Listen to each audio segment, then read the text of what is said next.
et président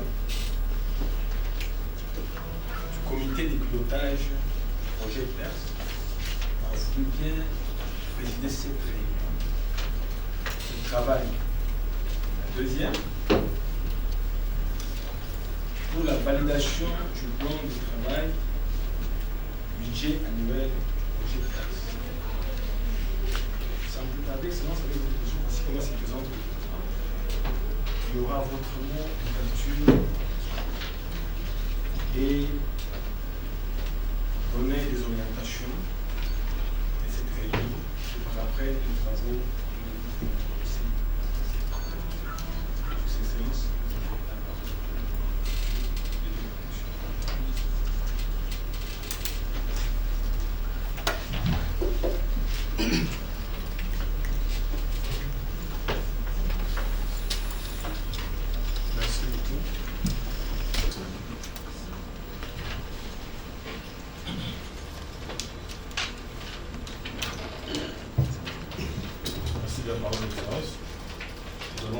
Arrêté ministériel numéro MINETST, cabine Minéta 0615 du 26 juillet 2020 portant création, organisation et fonctionnement du comité de pilotage du projet d'urgence sur l'équité et le renforcement du système éducatif PERS en cible. Le ministre d'État, ministre de l'enseignement primaire, secondaire et technique, vu la Constitution, sous votre demande, nous allons carrément sur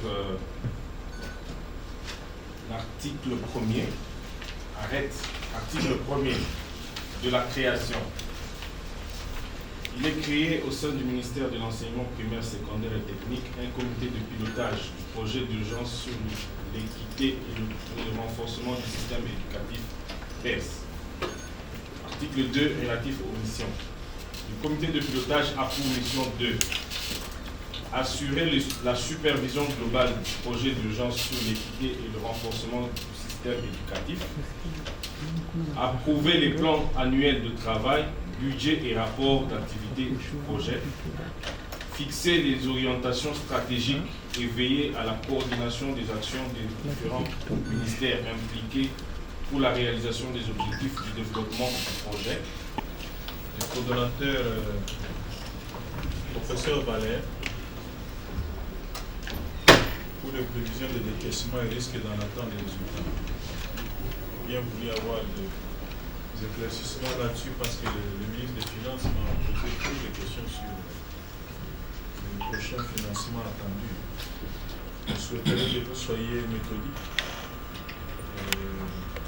Bref. Nous avons les documents, essayez juste de les commenter de façon synthétique.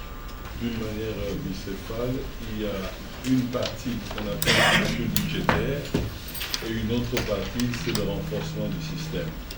Le renforcement du système est budgétisé à 100 millions de dollars et la coût budgétaire à 700 millions de dollars. Alors, le renforcement nous permet de réaliser des activités. Une fois que l'activité est réalisée, et à chaque activité est relié un montant d'appui budgétaire. Lorsque l'activité est réalisée, un auditeur indépendant vérifie et le montant prévu est versé directement au compte du Trésor via le ministère des Finances. Donc, nous regardons plus les résultats en termes de ce qu'on fait comme activité une fois fait. La banque toujours, au 30 juin, un cabinet viendra aider la DAF à mettre en place la formule. Il y a 30 millions attachés à cela. Et le programme de recrutement de nouveaux enseignants par concours et de nouveaux directeurs par concours est attaché aussi 30 millions. Donc au deuxième trimestre, nous serons capables d'amener 185 millions après que ces résultats soient atteints. Alors certains préalables étaient là, il fallait recruter les cabinets, il y a eu beaucoup de retard, mais à ce jour, le cabinet d'audit qui doit vérifier tous les résultats est recruté. Nous sommes en train de discuter avec lui son contrat, mais le processus est fini, il a été désigné. Le cabinet qui doit appuyer la DAF a été recruté. il a été notifié, donc cette semaine on finalise le contrat. Le cabinet qui doit appuyer la DGC avec le mécanisme de gestion des plaintes avait déjà été recruté, a travaillé, a mis en place le système Allo École, le système de téléphone. Aujourd'hui, nous avons au niveau de la DGC un serveur et demandé qu'on nous délocalise de ces banques parce que nous ne pouvons pas le faire nous-mêmes. Donc ça, c'était vraiment le plus grand risque dans toutes les activités. Dans les risques aussi, nous pouvons mentionner les frais des intervenants de l'affaire. C'est parmi les recommandations. Bientôt, nous allons vers la session de cette année. Mais sans avoir payé les dettes, je crois qu'on risque d'être évité. Je voudrais proposer ceci. Est-ce que, prenant en compte aussi la question que le ministre a relevée ici sur son échange avec le ministre de Finances, il veut bien comprendre l'état d'avancement. Est-ce qu'il y a lieu, Monsieur le coordonnateur, de faire une note d'évaluation à mi-parcours pour le compte du ministre à l'intention du ministre de Finances et du Budget, et que dans cette note, on va devoir relever aussi cette question de TNFF et tous les autres points qui risquent de s'ériger en menacer le projet. Il faut bien comprendre le projet PERS. C'est un projet d'urgence pour l'équité et le renforcement du système éducatif.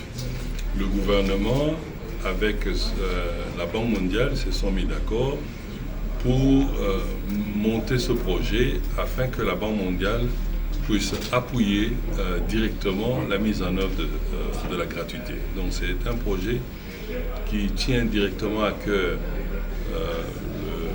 le président de la République. C'est mettre en place la politique de la gratuité, réduire au maximum le fardeau financier des parents pour que l'enfant congolais, au niveau de l'école primaire, puisse accéder à l'école publique gratuitement. Cette réunion ici, comme tout projet ou comme toute entreprise, avant de démarrer l'année, il faut établir un budget. Nous avons établi un budget et nous sommes venus devant le comité de pilotage qui a été institué par un arrêté ministériel du ministre de l'Enseignement primaire et secondaire. C'est dans ce cadre que nous sommes venus devant le ministre et tout le comité dans lequel le ministère des Finances est représenté par le secrétaire général, le ministère du Budget par le secrétaire général, la présidence de la République, la primature. Et devant tous ces représentants, nous avons défendu le budget. Et ils nous ont donné maintenant l'autorisation de travailler dans les limites de ce budget. Et une fois que nous commençons à travailler, nous pouvons réaliser nos résultats qui vont déclencher plus tard les paiements en termes d'appui budgétaire. D'avancement de ce projet qui a amélioré notre capacité de consommation des appuis budgétaires.